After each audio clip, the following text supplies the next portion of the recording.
आज का जो मेरा कंटेंट है वो है स्केलर्स एंड वेक्टर्स। तो बहुत सारे एग्जाम्स में, कंपटीशन एग्जाम्स में, क्लास 12th में, क्लास 11th में और पूरा मैथ्स में देखेंगे, पूरा फिजिक्स में देखेंगे तो वेक्टर एक ऐसा बेसिक फाउंडेशन है जो इसके बिना आपको थोड़ा मुश्किल हो जाता है लाइक आप फिजिक्स का सम करने में, क्योंकि यहाँ पे हम फिजिकल क्वांटिटी में प्ले करते हैं और जब भी वेक्टर का आएगा तो उसका एडिशन फिर अलग हो जाएगा, मल्टीप्लिकेशन का कैरेक्टरिस्टिक्स अलग हो जाएंगे। तो जो भी हम फिजिकल क्वांटिटीज में डील करते हैं, यदि वो स्केलर है तो अलजेब्रिकली ऐड होगा, यदि वो वेक्टर है तो फिर वो ऐड होगा ज्योमेट्रिक लॉ ऑफ एडिशन के थ्रू। उनमें फिर डायरेक्शन होगा तो हमें कंसीडर करना पड़ेगा, फिर डायरेक्शन आएगा तो फिर एंगल्स, फिर इस टाइप से ऐड और सब्ट्रैक्ट करना पड़ेगा क्योंकि वो वेक्टर क्वांटिटी है।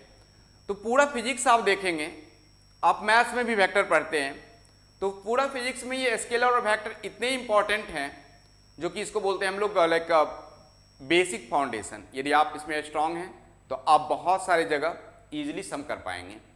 ये 22 का हमारे पास जेईई मेन का सम है और देखिए ये भी सम जो है वो वेक्टर से ही रिलेटेड है। डायरेक्ट सम तो अब कम पूछते हैं लेकिन इसके एप्लीकेशन बहुत सारे जगह पूछते हैं। तो ये सम पूछा है उन्होंने कि person move from A to B on a circular path as on figure, if the distance travel by him is 60 metre then the magnitude of displacement would be. अब हम सब जानते हैं कि डिस्प्लेसमेंट क्या होता है, तो वेक्टर क्वांटिटी होता है। ये हम छोटे क्लास से पढ़ते हुए आ रहे हैं, लाइक हाई स्कूल से 9th-10th से जानते हैं कि डिस्प्लेसमेंट वेक्टर क्वांटिटी है और डिस्टेंस हमारा स्केलर क्वांटिटी है। लेकिन वहाँ पे सिर्फ हम ये पढ़ते हैं कि इसके अंदर डायरेक्शन होता है और मैग्नीट्यूड होता है, तो उसको बोल देते हैं वेक्टर क्वांटिटी, और जिसमें सिर्फ मैग्नीट्यूड होता है उसको बोल देते हैं हम लोग स्केलर क्वांटिटी। जब आप क्लास 11th में आते हैं, जब क्लास 12th में आते हैं, तो यहाँ पे वेक्टर का डिफिनेशन तो सेम ही रहता है, लेकिन हम मैथमेटिकली कैलकुलेशन पे ज़्यादा फोकस करते हैं, जो इनके मैग्नीट्यूड और डायरेक्शन कैसे फाइंड कर सकते हैं यदि ये वेक्टर क्वांटिटी है, इसमें मैग्नीट्यूड और डायरेक्शन दोनों दिया हुआ है।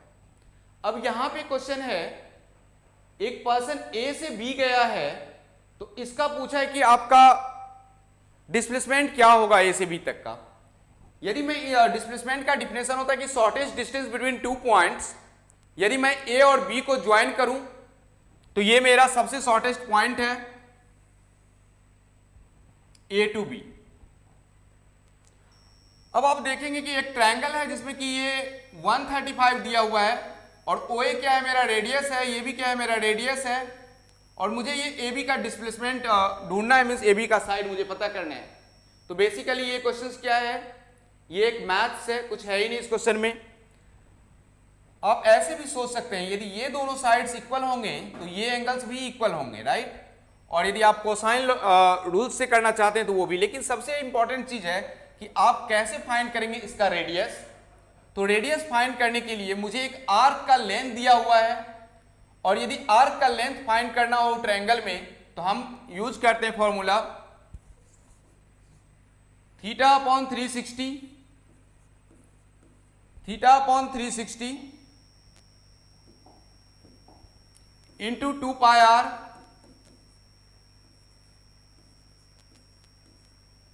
इज इक्वल टू 60 मीटर, क्योंकि ये आर्क का लेंथ दिया हुआ है। क्लास 10th में पढ़ते हैं, क्लास 9th में पढ़ते हैं हम लोग ट्रिगोमेट्री के अंदर ये चीज। थीटा अपॉन 360 और थीटा दिया हुआ है मुझे 135 डिग्री, तो मैं इसको चेंज कर लेता हूं रेडियन में। सो 135 इंटू पाई अपॉन 180 और ये हो जाएगा मेरा 3 पाई अपॉन 4, 12, 9, 3, 4, और 360 को हम लिख सकते हैं 2 पाई। क्या लिख सकते हैं हम? 2 पाई। अब यदि मैं इस जगह पे पुट करूं रेडियन वाला फॉर्मूला, तो 3 पाई अपॉन 4 डिवाइड बाई 2 पाई, तो 4 इंटू 2 पाई। 360 को हमने 2 पाई लिख लिया और जो 135 था उसको हमने 3 पाई अपॉन 4 लिख लिया, into 2 pi are is equal to 60। Pi से पाई कैंसिल, 2 से 2 कैंसिल, और 3 पाई आर है, 4 है, तो ये हो जाएगा 3 pi are is equal to 60 into 4, 240। Cross multiplication हमने इस 4 को यहां से कर लिया। R is equal to 240 divide by 3 into pi. ये क्या होगा मेरा 240 divide by 3 into 22/7। So this 240 into 7 divide by 3 into 22, 11 120 40 40 into 7 280 divide by 11। So 11 280 को यदि डिवाइड करेंगे यहाँ से 22 6 0 5 55 और ये 5 0 तो 25.5 आएगा। कितना आएगा ये 25.5 मीटर। अब ये जो 25.5 मीटर है ये मेरा रेडियस मिल चुका है। इसको हम r इज इक्वल टू लिख देते हैं 25.5 मीटर, 25.5 मीटर ये हमारा रेडियस है। और जो हमने ट्रायंगल्स का फॉर्मेशन किया है, अब मेरा ट्रायंगल इस तरह से है।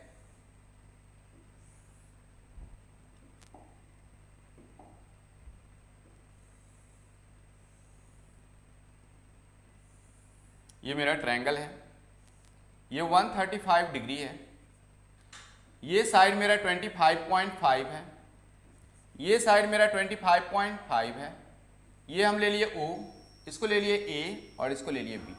अब थोड़ा सोचिए, ये दो साइड दिया हुआ है, उनके बीच का एंगल दिया हुआ है।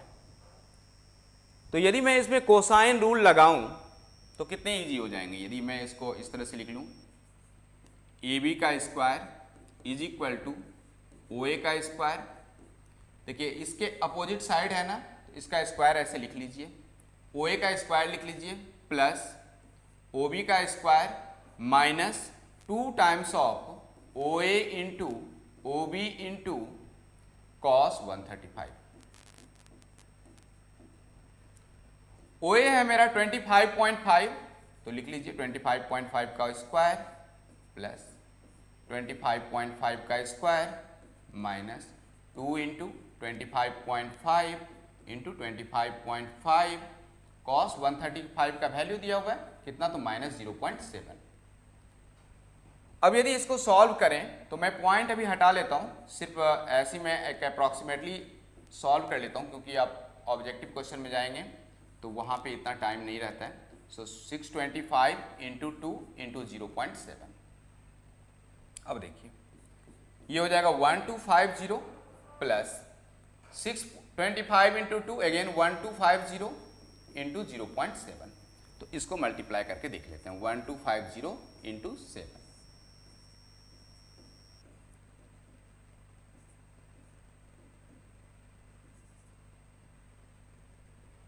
So this is 875। तो ये हो गया हमारा 1250 प्लस 875। कितना होगा ये, तो 1250 प्लस 875 5 2125। अब ये जो AB का स्क्वायर है ये हमारा 2125, हमें निकालना है AB, तो हम क्या करेंगे, इसका लेंगे रूट। और अब आपको कैसे सोचना है, जो इसका जो हमें ऑप्शन दिया हुआ है वो ऑप्शन दिया हुआ है 42 मीटर, 47 मीटर, 40 मीटर। यदि 40 का स्क्वायर करूं तो 1600, 45 का स्क्वायर करूं 2025। तो इसका मतलब है कि ये 45 से बड़ा है, क्योंकि 2025 2125 है। हमारे पास 47 है, 47 इंटू 47 करेंगे कितना होगा, 7 इंटू 7 49, 9 4 32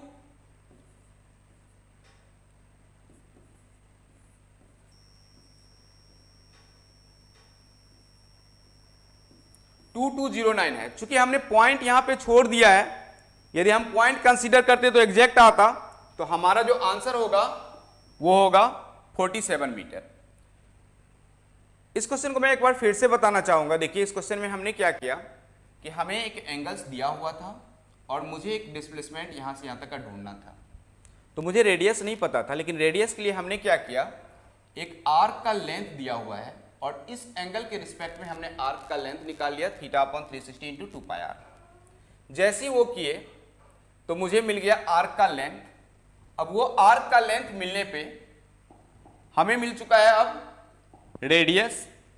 रेडियस जैसे मिला हमने कोसाइन रूल अप्लाई किया यहाँ पे।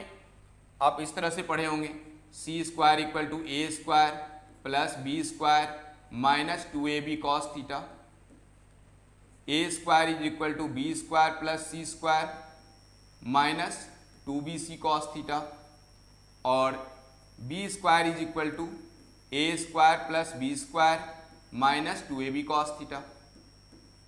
ये बेसिकली है क्या, तो दो साइड दिया होगा, उसके बीच का एंगल होगा, उसके अपोजिट वाला पूछ रहा होगा। तो देखिए दो साइड है, उसके बीच का एंगल है, उसके अपोजिट निकालना है। तो हमने क्या लिख लिया इसको, ए बी का square is equal to O A का स्क्वायर प्लस ओ बी का square minus 2a O A into O B cos 135, और यहां से हम आंसर कर लिए। तो बेसिकली क्या देख रहे हैं इसमें, फिजिक्स क्या अप्लाई कर रहे हैं हम, कुछ नहीं, हमने तो बेसिक ज्योमेट्री लगाया ट्रिगोनोमेट्री का और हमें आंसर मिल गया। लेकिन ये इसलिए इंपॉर्टेंट है कि डिस्प्लेसमेंट हमारा जो होता है वो शॉर्टेस्ट डिस्टेंस होता है ए से बी के बीच में। अब यदि इसी में पूछ लेता वो एवरेज वेलोसिटी क्या होगा, तो total displacement upon total time taken, यदि टाइम दिया होता तो आप इस तरह से इसको सोच सकते हैं। तो हम बात अभी करेंगे स्केलर्स एंड वेक्टर्स का। तो हमने लिखा है अभी स्केलर्स एंड वेक्टर्स होता क्या है, उसके बारे में हम धीरे धीरे करेंगे। So this is the scalars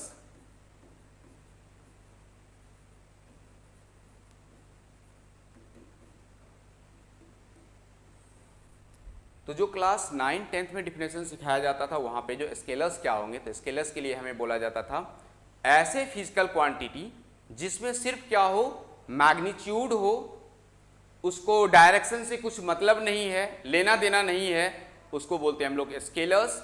और जिसमें ऐसा हो कि मैग्नीट्यूड हो और डायरेक्शन हो, दोनों चीज हो, तो हम उसको बोलेंगे वेक्टर। इसको आप ऐसे समझ सकते हैं कि मैं यदि ऐसे बोलूं कि I am like away from 500 kilometre from Mumbai, मतलब मैं बोल रहा हूं कि 500 किलोमीटर मैं दूर हूं मुंबई से, तो ये मैं डिस्टेंस बोल रहा हूं, किस डायरेक्शन में हो, there is no sense like कहां पे हूं मैं, क्योंकि एग्जैक्ट लोकेशन नहीं बोल रहा हूं मैं।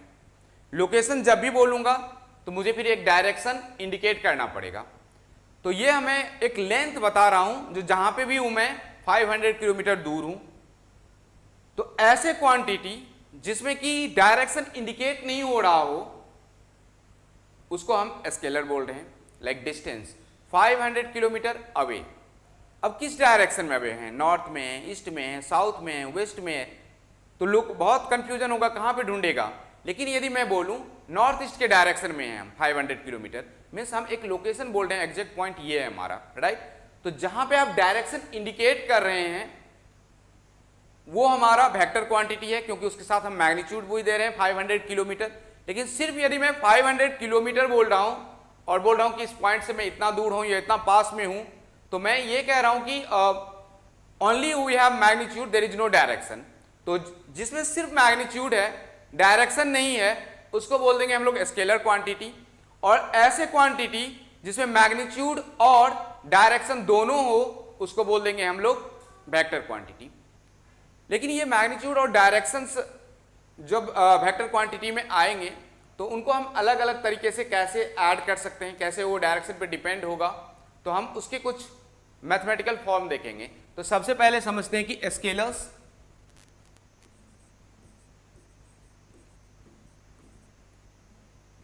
only magnitude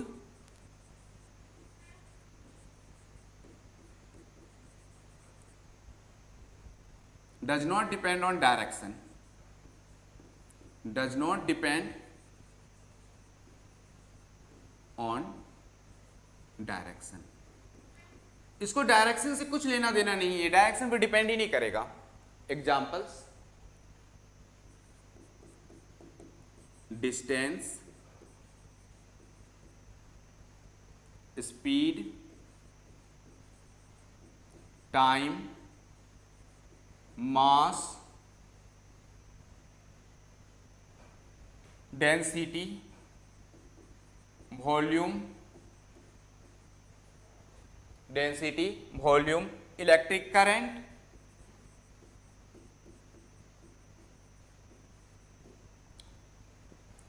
ये जितने भी फिजिकल क्वांटिटी हमने लिखा है, डिस्टेंस, डायरेक्शन से कोई लेना देना नहीं है। आप कहाँ पे हैं, 15 किलोमीटर दूर हैं, 20 किलोमीटर दूर हैं, 50 किलोमीटर बोल रहे हैं, आप क्या बोल रहे हैं, सिर्फ ये बोल रहे हैं कि हमारा मैग्नीट्यूड यहाँ से इतना दूर है, लेकिन डायरेक्शन नहीं बता रहे हैं, मीन्स आप डिस्टेंस बोल रहे हैं। तो डिस्टेंस क्या हो गया मेरा, स्केलर, क्योंकि उसको डायरेक्शन से there is no sense, direction हम बोल ही नहीं रहे उसमें, तो ये हमारा scalar quantity. Speed 40 metre per second से चल रहे हैं, 120 किलोमीटर पर आवर है हमारा स्पीड, लेकिन हम क्या बोल रहे हैं, सिर्फ मैग्नीट्यूड बोल रहे हैं, डायरेक्शन नहीं बता रहे किस डायरेक्शन में हम मूव कर रहे हैं। तो देखते होंगे कि गाड़ी में स्पीडोमीटर लगा होता है, तो वो क्या करता है, सिर्फ दिखाता है पॉइंटर जो कि कहाँ पे है आपका स्पीड, 120 है, 100 है, 130 है। तो क्या हो गया, ये हमारा स्केलर क्वांटिटी। टाइम 10 बजा है, 11 बजा है, 12 बजा है, कोई डायरेक्शन नहीं है, तो ये क्या हुआ हमारा स्केलर क्वांटिटी। मास 5 kg राइस लेके आए हैं, कोई डायरेक्शन नहीं है, तो क्या हो गया, ये हमारा स्केलर क्वांटिटी। लेकिन यदि वेट का बात करेंगे तो वो एक फोर्स बन जाता है और उसका डायरेक्शन है डाउनवर्ड डायरेक्शन में। वेट किधर लगेगा, हमेशा mg नीचे की ओर खींचेगा, तो उसमें फिर वेक्टर क्वांटिटी हो जाएगा। Volume, there is no direction. Electric current scalar है या वेक्टर है, तो इसके पास डायरेक्शन तो है और मैग्नीट्यूड भी है, करंट कहां से कहां फ्लो कर रहा है, राइट, क्योंकि हम लोग बोलते हैं पॉजिटिव टू नेगेटिव टर्मिनल पे। लेकिन ये वेक्टर लॉ ऑफ एडिशन को फॉलो नहीं करता है, इसके लिए क्या है, ये स्केलर क्वांटिटी। देखिए इलेक्ट्रिक करंट के बारे में, यदि इलेक्ट्रिक करंट इस तरह से है कि एक करंट इधर से आया 5 एम्पियर, दूसरा करंट इधर से आया 7 एम्पियर, और इन दोनों करंट को ऐड करके हमने भेजा, तो क्या हमने ये एंगल देखा जो दोनों किस किस डायरेक्शन पे आए, नहीं। हम क्या किए, 5 + 7 लिया और 12 एम्पियर लिख दिया। यदि ऐसे लिखना है, इस तरह से एडिशन जिसको भी करते हैं हम लोग, वो सारे हमारे अलजेब्रिक एडिशन हैं, और जितने भी स्केलर क्वांटिटी है वो अलजेब्रिक एडिशन को फॉलो करता है। यदि कोई फिजिकल क्वांटिटी इस तरह से ऐड और सब्ट्रैक्ट हो रहा हो, तो उसको आप बोलिए कि ये हमारा स्केलर क्वांटिटी है। यदि ऐसा एडिशन नहीं फॉलो कर रहा है, तो उसको बोलिए आप vector quantity, like geometric addition. यदि तो अब यहाँ पे 5 और 7, सपोज हमने एक और करंट इस डायरेक्शन में दे दिया 2, तब भी हम कैसे ऐड करेंगे, 5 + 7 + 2, अब कितना हो गया, +2, ये भी ऐड हो जाएगा। यहां से कोई और करंट लेके आ जाएंगे 5 एम्पियर का, तब भी ये क्या हो जाएगा, +5 एम्पियर, क्योंकि ये सारे इनकमिंग करंट है और ये क्या है, हमारा आउटगोइंग करंट है। तो जब इस तरह का एडिशन कोई भी फिजिकल क्वांटिटी फॉलो कर रहा हो, उसको हम लोग बोलते हैं स्केलर क्वांटिटी। और जो ज्योमेट्रिक एडिशन फॉलो करेगा, ट्रायंगल्स लॉ अभी आगे देखेंगे, उसको बोलेंगे हम लोग वेक्टर एडिशन। तो स्केलर्स में कोई डाउट्स है? इलेक्ट्रिक करंट क्या है हमारा, स्केलर क्वांटिटी है। इलेक्ट्रिक पोटेंशियल स्केलर क्वांटिटी है। टेम्परेचर स्केलर क्वांटिटी है। डेंसिटी स्केलर क्वांटिटी है। ये सारे जितने भी हैं क्या है, ये हमारा स्केलर क्वांटिटी है। साथ में ये इस लॉ को भी फॉलो करता है, vector A dot B is equal to vector B dot A। इसको बोलते हैं हम लोग स्केलर प्रोडक्ट और डॉट प्रोडक्ट। अब बात करते हैं वेक्टर का। वेक्टर में दोनों चीज रहेंगे, मैग्नीट्यूड एंड डायरेक्शन। मैग्नीट्यूड और डायरेक्शन तो होगा ही होगा, लेकिन अभी हमने क्या देखा, इलेक्ट्रिक करंट में डायरेक्शन था, करंट आ रहा था घर के तरफ, लेकिन हमने उसको स्केलर बोला। इसलिए बोला क्योंकि ऐड हो रहा था वो अलजेब्रिकली। अब एक चीज देखिए, वेक्टर में मैग्नीट्यूड होना चाहिए, डायरेक्शन होना चाहिए, लेकिन एडिशन कैसा होना चाहिए, तो follow the rule of geometric addition. Geometric addition, और इसी को हम लोग बोल देते हैं triangles law of vector addition.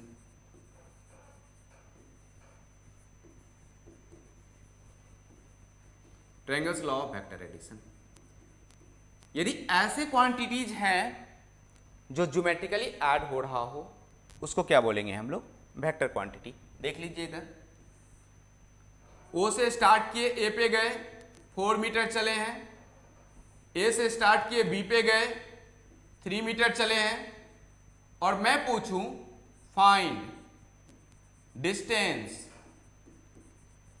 Between O to B, क्या बोलिएगा आंसर। ओ से बी में यदि मैं डिस्टेंस पूछ रहा हूं तो आप बोलिएगा डिस्टेंस क्या है हमारा, स्केलर क्वांटिटी है, तो 4 + 3 कितना हो गया 7 मीटर। लेकिन अब मैं क्वेश्चन पूछ रहा हूं find displacement, find displacement between O to B. चूंकि डिस्प्लेसमेंट में डायरेक्शन है तो अब हम फॉलो इस तरह से करेंगे, ओ से ए गए और ए से बी, अभी हमने जो पहले क्वेश्चन किया था, तो shortest distance between the 2 points, तो ये हमारा शॉर्टेस्ट डिस्टेंस है। ओ और बी को हमने ज्वाइन किया, जैसे ज्वाइन करेंगे तो क्या दिख रहा है, पाइथागोरस, क्योंकि ये राइट एंगल ट्रायंगल हो जाएगा, जैसे बढ़ाएंगे तो ये 90 डिग्री है, ये भी 90 है, तो ये पाइथागोरस है, तो इसका क्या हो जाएगा हमारा 4 का स्क्वायर प्लस 3 का स्क्वायर। अब ये जो 5 मीटर आ रहा है, इस टाइप का जो एडिशन हमने किया अभी, रूट ऑफ अपोजिट का स्क्वायर प्लस एडसेंट का स्क्वायर, इसी को हम बोलते हैं ज्योमेट्रिक एडिशन। क्या बोलते हैं इसको, ज्योमेट्रिक एडिशन। तो यदि ऐसा रूल्स के साथ ऐड हो रहा हो, एंगल पे डिपेंड कर रहा हो, जो एक वेक्टर दूसरे वेक्टर के बीच में कितना एंगल बना रहा है, तो उस टाइप का एडिशन जितने भी हैं वो सारे क्या है, हमारे वेक्टर क्वांटिटी है। कुछ वेक्टर क्वांटिटीज को देख लेते हैं। सपोज वेलोसिटी, तो क्या है हमारा, वेक्टर क्वांटिटी है। Displacement, acceleration,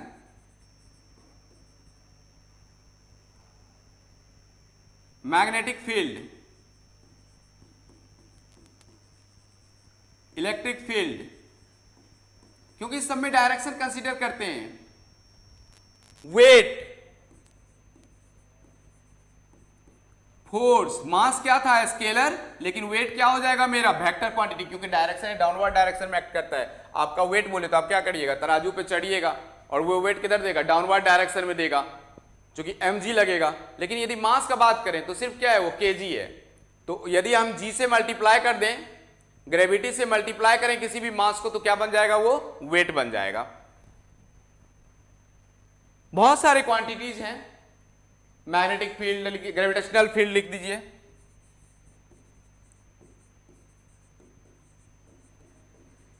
magnetic moment, angular displacement, angular acceleration, angular velocity, ये जितने भी हैं ये सारे क्या है हमारे, तो वेक्टर क्वांटिटी है। ये क्या है हमारा, वेक्टर क्वांटिटी है। तो ये सारे वेक्टर क्वांटिटी।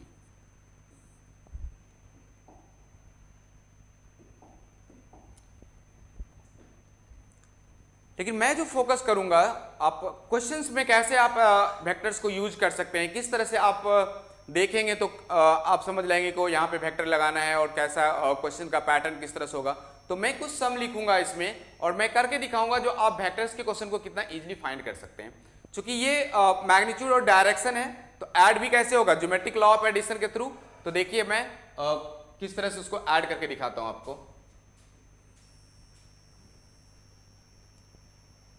सपोज मैंने ऐसा कुछ लिख दिया है कि वेक्टर है तो डायरेक्शन, इसलिए हमने उस पर कैप लगा दिया है। अभी जो हमने इस क्वेश्चन को ऐसे बनाया था कि 4 मीटर और 3 मीटर, और हमने इस डायरेक्शन को ऐसा दिखाया था। बेसिकली हम क्या कह रहे हैं, along the positive direction 4 metre हम मूव कर रहे हैं और along the positive Y direction 3 metre move कर रहे हैं। तो यदि मैं वेक्टर ए को लिखना चाहूं तो मैं ऐसे भी लिख सकता हूं इसको, 4i + 3j। ये जो भी है हमारा डिस्प्लेसमेंट है वो व्हाटएवर जो भी बोलेंगे। अब ये एक्स एक्सिस, वाई एक्सिस और जेड एक्सिस तीनों ही एक्सिस में हो सकते हैं। तो चूंकि ये 2 डायमेंशनल था, सिर्फ एक्स और वाई एक्सिस था, इसीलिए हमने इसको डिनोट किया सिर्फ आई और जे से। लेकिन आप ऐसे भी इसको लिख सकते हैं एक्स आई प्लस वाई जे प्लस जेड के। सपोज हमने ऐसा दे दिया कि vector A equal to 2i, इसका मतलब हम क्या कर रहे हैं, 0j है और 0k है।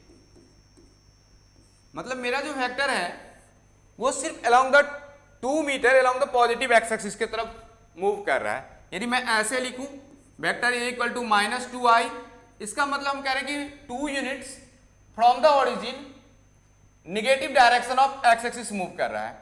यदि मैं ऐसे लिखूं vector A equal to 5j, इसका मतलब कि 5 units along the positive direction of Y axis हम मूव कर रहे हैं। लेकिन इसका मतलब यहां पे 0i है, there is no movement along the X axis, 0k है, there is no movement along the Z axis. ऐसा भी हो सकता है कि वेक्टर ए हमारा 2i है और उसके बाद वेक्टर बी हमारा 3j है। अब इसका मतलब मैं ये लिख रहा हूं कि दोनों वेक्टर को मुझे ऐड करना है, राइट? तो ये 2i plus 3j, the meaning is जो वेक्टर ए है वो 2i अलोंग द, ये 2 मीटर गया इस डायरेक्शन में डिस्प्लेसमेंट ले रहे हैं, और 3j उसके बाद इस डायरेक्शन में जा रहा है। मींस एक वेक्टर यहां से स्टार्ट हुआ, दूसरा वेक्टर यहां पे एंड हो गया, तो हम इसको बोलेंगे टर्मिनेटिंग पॉइंट और इसको बोलेंगे initial point. So initial point two terminating point, same दूसरा वेक्टर वहां से स्टार्ट हुआ है और हमने उसको इंडिकेट किया जे के साथ, इट मींस पॉजिटिव 3j। अब जो रिजल्टेंट आएगा वो ये आएगा 2i प्लस 3j, और ये दोनों एक दूसरे के 90 डिग्री पे एक्ट कर रहे हैं। तो एरो जो है, जहां पे एरो एंड हो रहा है टर्मिनेटिंग पॉइंट, वहां से दूसरे वेक्टर का स्टार्ट हो रहा है। इसका ये इनिशिएटिंग पॉइंट है दूसरे वेक्टर का, ये पहले वेक्टर का इनिशिएटिंग पॉइंट है और इसका ये टर्मिनेटिंग पॉइंट है।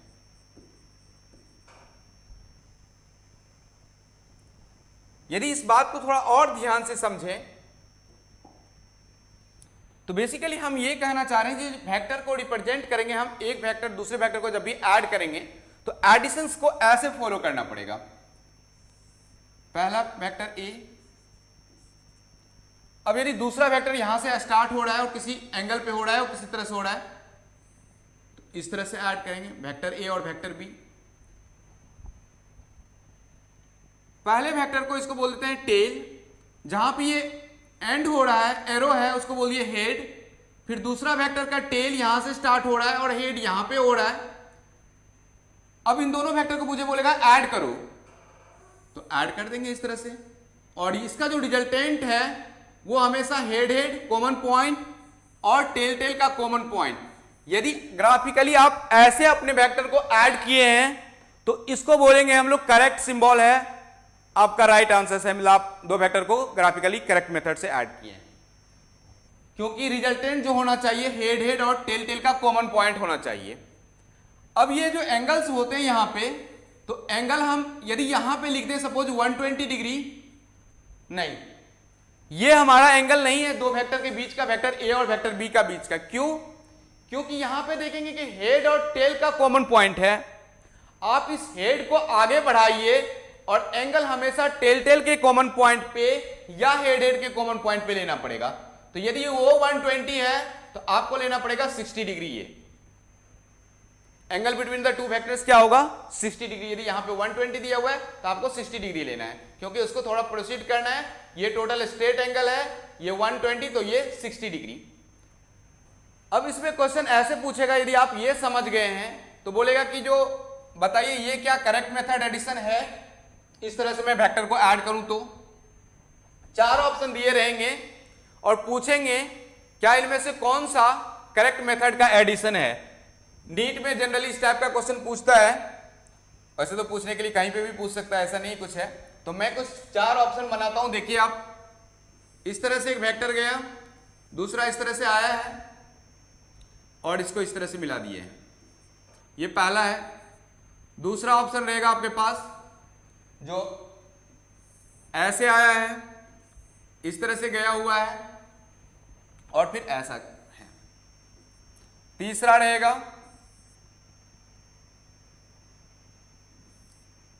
ऐसा गया हुआ है, इस तरह से गया हुआ है और इस तरह से आया हुआ है। एरो को ध्यान देना है। और चौथा रहेगा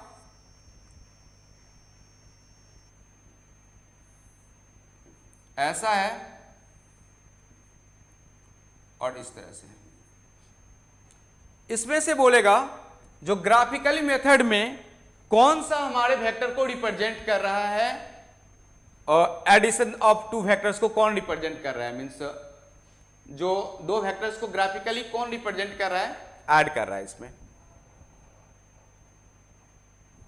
तो यदि इस वेक्टर को देखें, सपोज मैं इसको वेक्टर ए ले लेता हूं, वेक्टर बी ले लेता हूं, तो देखिए पहले वेक्टर का टेल यहां पे इसके हेड एंड हो गए, दूसरे वेक्टर का फिर टेल स्टार्ट है, यहां पे हेड एंड हो गया, तो इसको लिखिए tail head of the first vector, second vector का टेल हेड, और जो रिजल्टेंट है वो हेड हेड का कॉमन पॉइंट है, टेल टेल का कॉमन पॉइंट है। तो ये हमारा correct representation of two vector का ऐड करने का है, तो ये हमारा सही है। अब यहां पे हम देखें तो देखिए इधर से टेल हेड स्टार्ट है, टेल हेड स्टार्ट है, लेकिन क्या रिजल्टेंट हेड हेड और टेल टेल का कॉमन पॉइंट है, तो ये नहीं होगा, ये करेक्ट आंसर है। इसमें यदि देखें टेल हेड है, टेल हेड है, लेकिन इसका रिजल्टेंट हमने क्या किया, हेड टेल में ले लिए, तो ये भी नहीं रिप्रेजेंट कर रहा है। टेल हेड ये भी नहीं रिप्रेजेंट कर रहा है, टेल से हेड की तरफ है, फिर हेड से उनके हेड से टेल ये है रिप्रेजेंट इस तरह से, ये भी रिप्रेजेंट कर रहा है, ये भी आप देखेंगे तो ये भी रिप्रेजेंट कर रहा है, क्योंकि common point of head head और टेल टेल कॉमन है। सो वेक्टर ए और वेक्टर बी का ये हमारा ऐड हो सकता है इस तरह से। ठीक है, नहीं समझे कुछ प्रॉब्लम नहीं, हम और सम लेके आ जाते हैं तो आप इजीली समझ लेंगे। सपोज मैं ऐसा बोल दूं कि ये एक वेक्टर इस तरह से है, दूसरा वेक्टर ऐसा है और तीसरा वेक्टर इस तरह से। बताइए इन तीनों को मुझे ऐड करना है, तो कहाँ पे रिजल्टेंट बनाइएगा, vector A, vector B, vector C. बोलिए रिजल्टेंट कहाँ बनाइएगा इसमें। यदि इस तरह से हम तीन वेक्टर दे दें आपको और बोले कि जो आप, और चार ऑप्शन भी रहेगा आपके पास। ऑप्शन पहला रहेगा क्या ऐसे वाला वेक्टर चलेगा, दूसरा रहेगा क्या ऐसे वाला वेक्टर चलेगा, तीसरा रहेगा ऐसे वाला वेक्टर चलेगा, चौथा रहेगा कुछ इस तरह से रहेगा। बताइए इस एरो में से कौन सा फिट करेगा उसमें, सो दैट कि वो वेक्टर को जो हम लोग ग्राफिकली ऐड करेंगे उसमें रिप्रेजेंट हो। तो यदि आप देखें तो ऐसे सोचिए फर्स्ट वेक्टर का,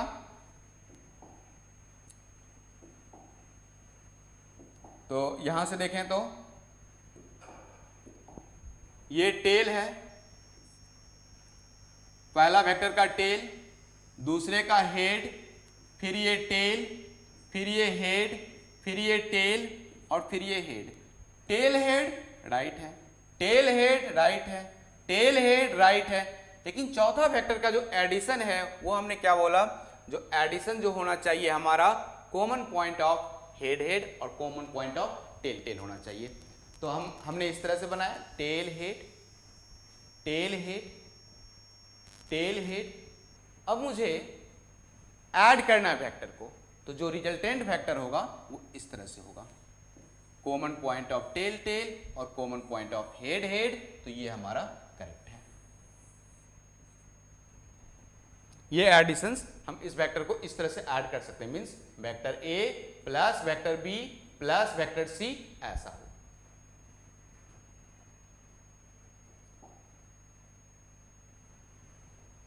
बहुत सारे क्वेश्चन दे दिया हूं, इस तरह से लिख दिया हो कि वेक्टर ए ये है, वेक्टर बी ये है, वेक्टर सी इस तरह से है, वेक्टर डी इस तरह से है और वेक्टर ई इस तरह से है।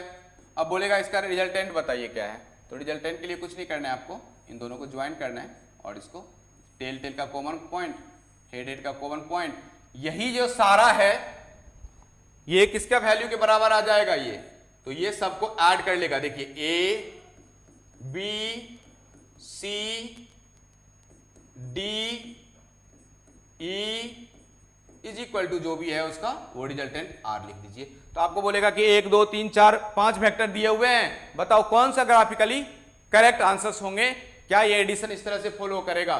तो देखना है आपको tell head tail head tail head tail head tail head, और रिजल्टेंट जो होगा हमेशा जहां से चला है, जहां पे एंड हुआ है, common point of tail tail, common point of head head meet कर रहा है, हम बोलेंगे कि ये हमारा करेक्ट रिप्रेजेंटेशन है।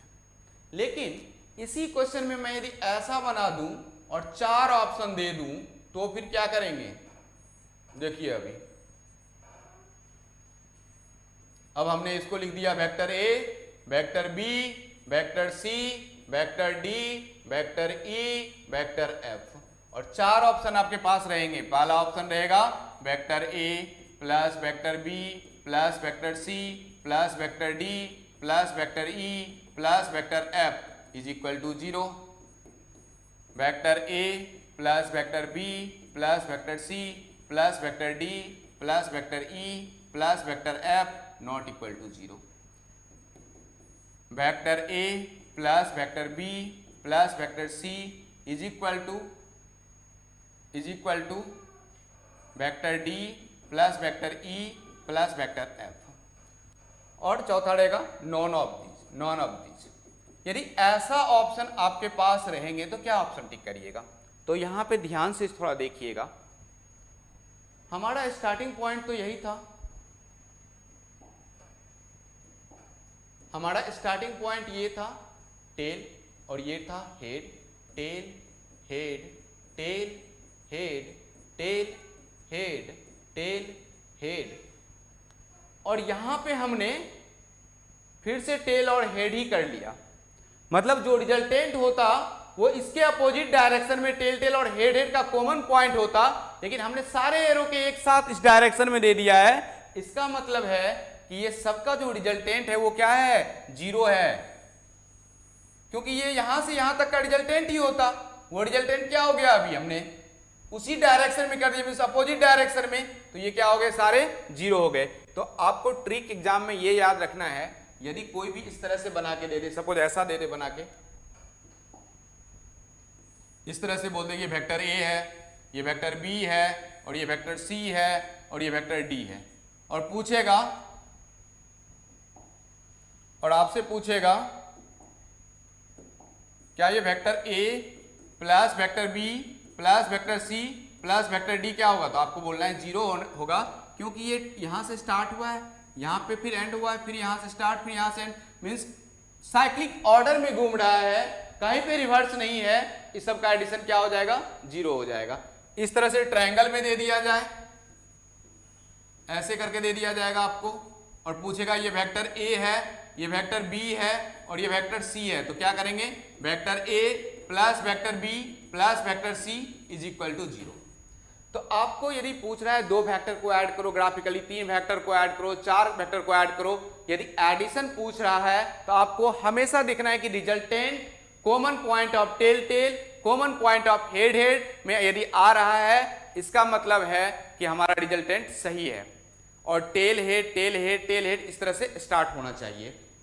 नेक्स्ट जो क्वेश्चन पूछता है उसमें क्वेश्चन ये पूछता है, जो triangles law of vector additions, vector को ऐड कैसे करेंगे, triangles law of vector addition.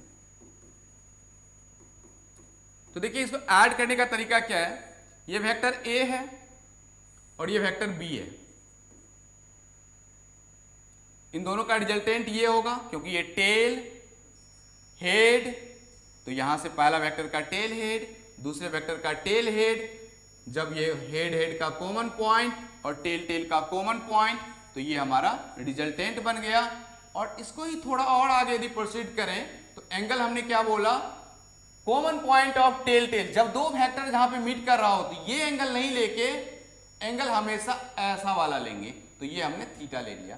तो जो रिजल्टेंट होता है वो होता है root of A square plus B square plus 2ab cos theta, और रिजल्टेंट जो होगा दोनों का रिजल्टेंट वो कितने एंगल पे होगा, तो उसके लिए लिखना है tan alpha is equal to B sine theta upon a plus B cos theta. A plus B cos theta. तो ये होता है हमारा triangle law of vector addition. इसको इस तरह से आप ऐड कर सकते हैं दो वेक्टर्स को। इसको आप ऐसे भी कर सकते हैं कि एक वेक्टर इस डायरेक्शन में है, दूसरा वेक्टर इस डायरेक्शन में, दोनों का कॉमन पॉइंट है और इन दोनों को ऐसे मिला दीजिए। तो बेसिकली हमने क्या किया, इसी को parallelogram law of vector addition कहते हैं। ये दो ट्रायंगल्स बन गए।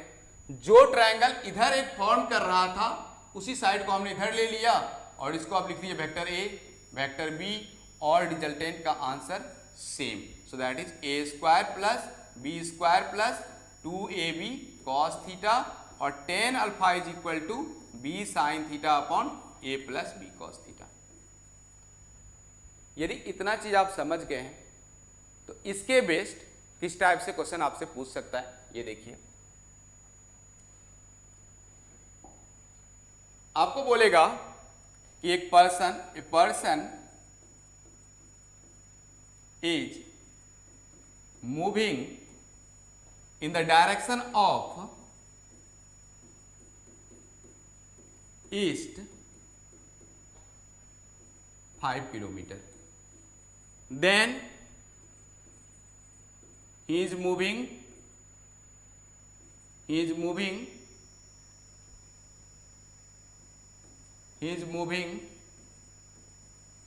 towards north 3 kilometer, towards north 3 kilometer, and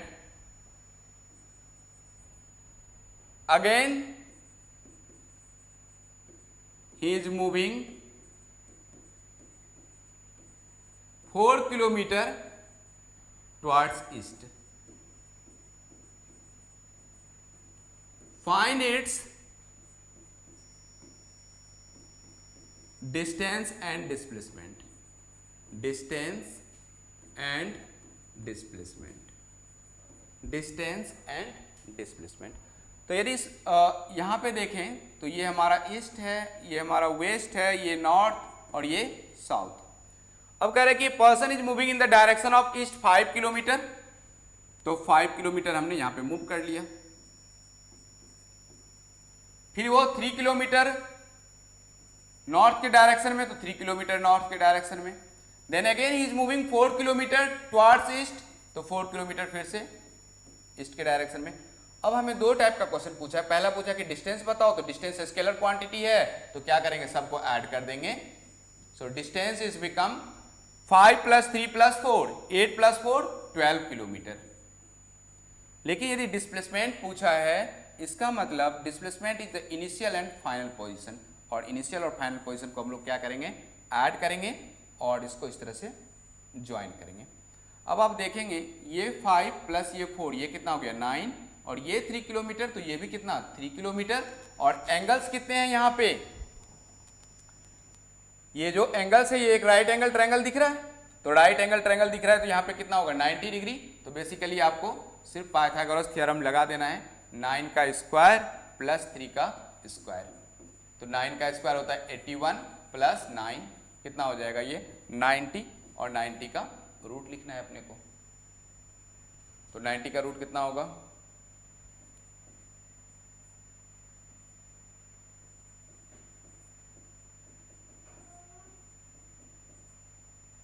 तो मैं लिख लेता हूं 3√10 मीटर। ये क्या हो गया मेरा, डिस्प्लेसमेंट हो गया।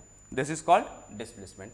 तो आपको देखना है वेक्टर में जो किस डायरेक्शन में दिया हुआ है, जिस डायरेक्शन में दिया हुआ है उस डायरेक्शन को प्लॉट करिए। यदि आपको डिस्टेंस पूछ रहा है, स्केलर क्वांटिटी पूछ रहा है तो सबको ऐड करिए। लेकिन यदि आपको डिस्प्लेसमेंट पूछ रहा है तो आप क्या करिए, उसको जो डायरेक्शन के हिसाब से जिस तरह से ट्रायंगल्स लॉ ऑफ वेक्टर को फॉर्म करते हैं उस तरह से ऐड कर सकते हैं। इसको वेक्टर को ऐड भी कर सकते हैं, साथ में वेक्टर को हम लोग सबट्रैक्ट भी कर सकते हैं। सपोज ऐसा दे दिया क्वेश्चन आपसे कि ये मेरा एक सर्कल है और ये पॉइंट ए है, ये पॉइंट बी है, ये पॉइंट सी है और ये पॉइंट डी है। यहां का वेलोसिटी है v ऑफ ए और यहां का वेलोसिटी है v ऑफ बी और यहां का वेलोसिटी है v ऑफ सी और यहां का वेलोसिटी है v ऑफ डी। आपको बोलेगा find the change in velocity A to B, find change in velocity between A to B, पहला क्वेश्चन रहेगा ए टू बी में चेंज इन वेलोसिटी, सेकेंड रहेगा ए टू सी, थर्ड रहेगा A to D, fourth रहेगा, बस यही रहेगा आपके साथ, ठीक है। तो जब ए टू बी चेंज बोल रहा है तो चेंज मीन्स क्या होता है, फाइनल माइनस इनिशियल। तो ए टू बी, सो भी ए से लेके भी बी तक मुझे चेंज करना है, इसका मतलब फाइनल में से क्या करना है, मुझे इनिशियल को सबट्रैक्ट करना है। अब क्या आ गया, सबट्रैक्शन आ गया।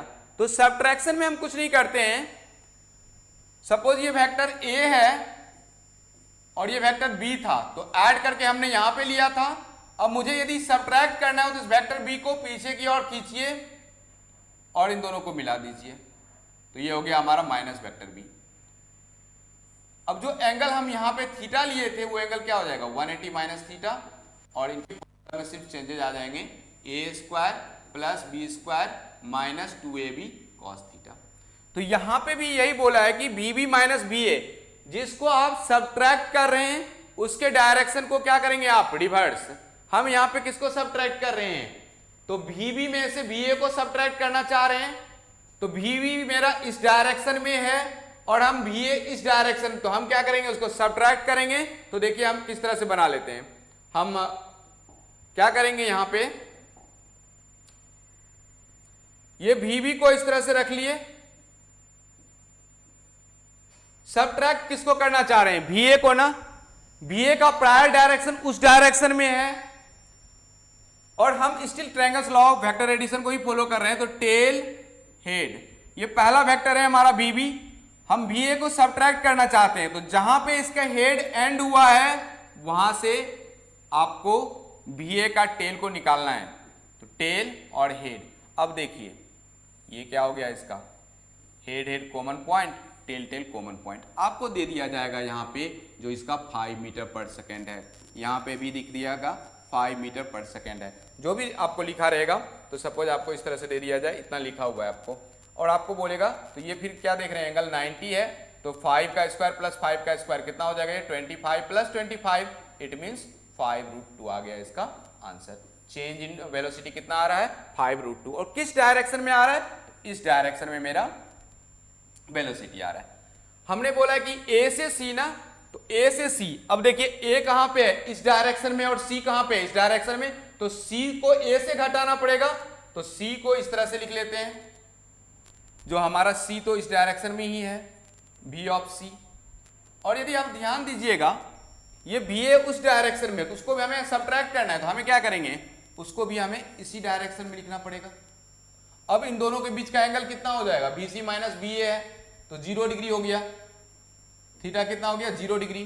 तो अब जो बी सी माइनस बी ए लिखेंगे तो ये क्या हो जाएगा, बी सी का स्क्वायर प्लस बी ए का स्क्वायर प्लस 2bc बी ए कॉस 180 डिग्री। चूंकि हमने डायरेक्शन को रिवर्स कर लिया तो आपको माइनस लगाने की जरूरत नहीं है, यहाँ पे आप क्या करिएगा, दोनों वेलोसिटी को ऐड करिए, 5 का स्क्वायर प्लस 5 का स्क्वायर प्लस 2 इंटू 5 इंटू 5, तो 25 into 2 50, so this is 25 plus 25 plus 50 कितना हो जाएगा, 50 प्लस 50 100। अब इसका वेलोसिटी क्या हो गया, 10 मीटर पर सेकेंड हो गया। यदि आप एक्सपीरियंस कभी किए होंगे, आप गाड़ी लेके इधर से जा रहे हैं, उधर से भी गाड़ी आ रहा है, स्पीड में आ रहे हैं, तो आपको लग रहा होगा बहुत ही स्पीड में तुरंत क्रॉस कर गया, दो ट्रेन एक दूसरे के अपोजिट डायरेक्शन में आ रहा है, बहुत जल्दी जल्दी क्रॉस कर जाता है। इसका मतलब क्या हो, दोनों का वेलोसिटी, एक का वेलोसिटी दूसरे के रिस्पेक्ट में निकाल रहे हैं, तो देखिए वेलोसिटी क्या हो गया, बढ़ गया। तो आप इस तरह से इसको सोच सकते हैं। थर्ड हमारा है ए टू डी, बी डी इस डायरेक्शन में रहेगा और बी ए का डायरेक्शन क्या होगा, चेंज। तो अब इस केस में ऐसे कर लीजिए, बी डी इस डायरेक्शन में है और माइनस बी ए को करना है, तो देखिए जो उधर था, लेकिन हम triangle law of vector addition, तो टेल हेड, ये हमारा टेल है, ये हमारा हेड है, फिर हमारा टेल है, फिर हेड है, इन दोनों को ज्वाइन कर दीजिए, तो कितना होगा, ये यदि 5 है, ये 5 है, तो ये भी होगा मेरा 5√2 मीटर। इस तरह से क्वेश्चन दिया हो तो आप ऐसे कर सकते हैं। इसको बोलते हैं हम लोग सब्ट्रैक्शन ऑफ वेक्टर्स। दो वेक्टर्स को बेसिकली आप सब्ट्रैक्ट क्या करते हैं, उसके डायरेक्शन को चेंज करते हैं।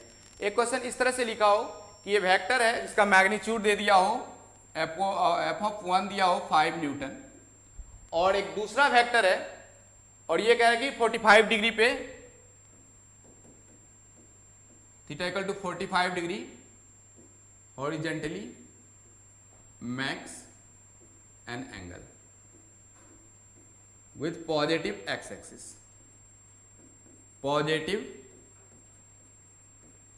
x axis मतलब एक फोर्स है जो 45 डिग्री पे x एक्सिस के पॉजिटिव डायरेक्शन में एक्ट कर रहा है। लेकिन दूसरा फोर्स है F2 8 न्यूटन का है और ये बना रहा है theta equal to 60 degree horizontally with positive x axis, और आपको बोलेगा फाइंड द रिजल्टेंट। तो क्या करिएगा, पहला है 45 डिग्री पे और दूसरा है 60 डिग्री पे। जब इस टाइप का क्वेश्चन हो तो आपको क्या करना है, पहले x एक्सिस बना लीजिए पहले फोर्स का। ये फोर्स है, ये x एक्सिस है, ये y एक्सिस है और ये y डैश है, ये x डैश है। 5 न्यूटन का फोर्स है। अब ये 5 न्यूटन 45 डिग्री पे एक्ट कर रहा है। ये अलोंग x एक्सिस भी है, अलोंग y एक्सिस भी है। ये फोर्स देखिए, ये आगे ऊपर जैसे जैसे जाएगा तो इसमें दोनों चेंज हो रहे हैं। चेंजेस इट मींस ये देखिए x एक्सिस ऐसे ऐसे करके y एक्सिस बढ़ रहा है और इसका x एक्सिस भी आगे जा रहा है। मींस ये जो 5 न्यूटन है ये ट्रेवल कर रहा है दोनों ही डायरेक्शन में, along the x axis and along the y axis. तो इसको यदि हम देखेंगे तो अलोंग द x एक्सिस यहां से यदि मैं एक परपेंडिकुलर ड्रॉ करूं और ये मेरा 5 न्यूटन है, हाइपोटेनियस है, यहां पे कॉस लगाऊंगा तो ये हो जाएगा मेरा कॉस 5 कॉस 45 और अलोंग द y एक्सिस हो जाएगा 5 साइन 45। सेम वे में यदि दूसरा फोर्स का बात करें और ये 60 डिग्री है और यहां पे 8 न्यूटन का फोर्स है, परपेंडिकुलर ड्रॉ करिए तो along the x axis right angle triangle है, हाइपोटेनियस 8 दिया हुआ है, तो ये कितना हो जाएगा 8 cos 60 और ये कितना हो जाएगा 8 sin 60। अब आपको लिखना कैसे इस फोर्स को, जो 5 न्यूटन दिया हुआ है इसको ऐसे लिखिए, F1 is equal to 5 cos 45 I cap means along the I axis, along the x axis 5 cos 45, along the j axis 5 sin 45। उसी तरह से यदि F2 का बात करें 8 cos 60 along the I axis plus 8 sin 60 along the j axis। इन दोनों force को add करना है, I वाले को I के साथ ऐड, J वाले को J के साथ ऐड, चूंकि सेम डायरेक्शन में तो इजीली ऐड हो जाएगा। F1 plus F2 5 cos 45 plus 8 cos 60 और इसको I कैप लगा दीजिए प्लस 5 sin 45 प्लस 8 sin 60 जे कैप लगा दीजिए। इसको लिख लीजिए 5/√2 क्योंकि cos 45 होता है I प्लस 8 cos 60 तो ये हो गया 4, सो हम लिख देते हैं 5/√2 plus 4 times of I plus 5/√2 plus 8√3/2 जे। अब देखिए ये I कंपोनेंट और ये J कंपोनेंट क्या करना है, दोनों को स्क्वायर करना है और इसका मैग्नीट्यूड निकालना है। तो ये 5/√2 प्लस 4 का स्क्वायर प्लस 5/√2 प्लस 8√3/2 का होल स्क्वायर, जो भी आंसर आएगा वो आपका मैग्नीट्यूड हो गया। तो जब अलग अलग एंगल पे दिए हों फोर्स F1 F2 ये अलग अलग पे हो तो आप इस तरह से इसको ऐड कर सकते हैं। सो हमने एडिशन ऑफ वेक्टर्स बताया और किस तरह से इसको ऐड कर सकते हैं। सपोज ऐसा एक सम दे दे कि आपके पास दिया हो दो वेक्टर्स दिया हो और ये दोनों एक नॉर्थ डायरेक्शन में हो और दूसरा साउथ ईस्ट के डायरेक्शन में हो, इस तरह से हो कि एक वेक्टर जो है हमारा नॉर्थ के डायरेक्शन में है और दूसरा साउथ ईस्ट के डायरेक्शन में, इस तरह से। बेसिकली ये नॉर्थ ईस्ट लिख देता हूँ, ये ईस्ट है और ये नॉर्थ है और ये इस तरह से। दोनों ही 4 न्यूटन का है तो 4 न्यूटन लगा लिए दोनों को। तो इनके बीच में एंगल कितना होगा? 90 डिग्री होगा, क्योंकि नॉर्थ ईस्ट में 45। अब इनका यदि रिजल्टेंट पूछे तो आप क्या करिएगा, दोनों को ऐड करिएगा इस तरह से, रूट ऑफ 4 का स्क्वायर प्लस 4 का स्क्वायर और 2 times of 4 into cos 90। Cos 90 कितना हो जाएगा? 0। तो ये हो जाएगा 16 plus 16 32, that is what 2 root 5, sorry 4 root 2। इसी को यदि बोले सब्ट्रैक्ट करने पे, तो यदि a माइनस बी बोला होता तो क्या करते, फिर इसको इस डायरेक्शन में ले जाते तो ये 4 न्यूटन इधर आ जाता, लेकिन एंगल यदि देखेंगे तो स्टिल सेम और रिजल्टेंट किधर बनेगा? नॉर्थ के साइड में। इधर रिजल्टेंट कहाँ पे बनेगा? ईस्ट के साइड में। इस तरह से भी आपको क्वेश्चन पूछ सकता है। So thank you so much.